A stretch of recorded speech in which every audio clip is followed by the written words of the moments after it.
కథానాయకుడు ఫ్లాప్ అయిన తర్వాత డైలమాలో పడిన మహానాయకుడు సినిమా మార్పులు చేర్పులతో ప్రేక్షకుల ముందుకొచ్చింది.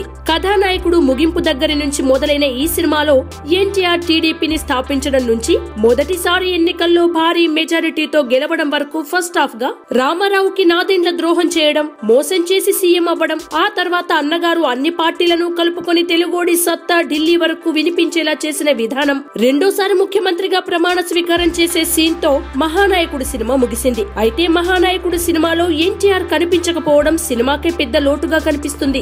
అదేంటి, ఎన్టీఆర్ సినిమాలో రామారావు కనిపించకుండా ఉండడం ఏంటని ఆశ్చర్యపోవాల్సిన అవసరం లేదు. ఎందుకంటే ఇది టీడీపీకి ఉపయోగపడేలా తీసిన సినిమా. ఇందులో బాబు పాత్ర కాకపోతే ఇంకెవరు కనిపిస్తారు? మహానాయకుడు మొదటి భాగం అదే. ఫస్ట్ హాఫ్ లో అక్కడక్కడా కనిపించిన చంద్రబాబు నాయుడు టీడీపీలోకి ఎలా వచ్చాడు, పార్టీలో ఎలా ఎదిగాడు, ఎన్టీఆర్ కి నాదెండ్ల ద్రోహం చేసిన సమయంలో చంద్రబాబు నాయుడు ఎంత తెలివిగా వ్యవహరించాడు అనేది సెకండ్ హాఫ్ అంతా ఉంది. రామారావుపై అవిశ్వాస తీర్మానం సమయంలో జరిగిన పొలిటికల్ డ్రామాని తెరపై బాగానే చూపించారు, కానీ అవన్నీ బాబుని హైలైట్ చేయడానికే రాసుకున్న సన్నివేశాల్లాగా చూపించారు తప్ప వెండితెర ఇలవేల్పుగా ఒక వెలుగు వెలిగిన ఎన్టీఆర్ పడిన కష్టాన్ని చూపించలేకపోయారు. అందువల్ల ఆడియన్స్ ఎక్కడా సినిమాకి కనెక్ట్ కాలేకపోయారు. అందరికీ తెలిసిన కథే అయినా కూడా కథనాన్ని ఆసక్తిగా రాసుకోవడంలో క్రిష్ పూర్తిగా విఫలమయ్యాడు.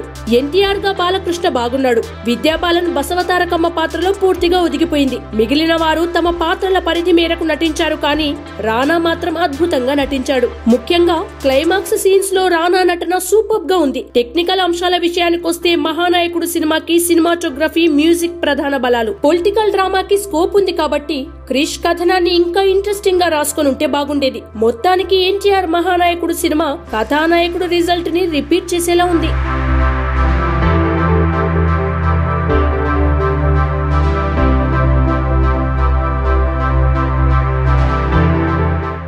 Please subscribe to new waves. ఇలాంటి మరిన్ని మంచి వీడియోలు కావాలని కోరుకుంటున్నారా? అయితే పక్కనే ఉన్న గంట సింబల్ను క్లిక్ చేయండి. అలాగే సబ్స్క్రైబ్ చేయండి.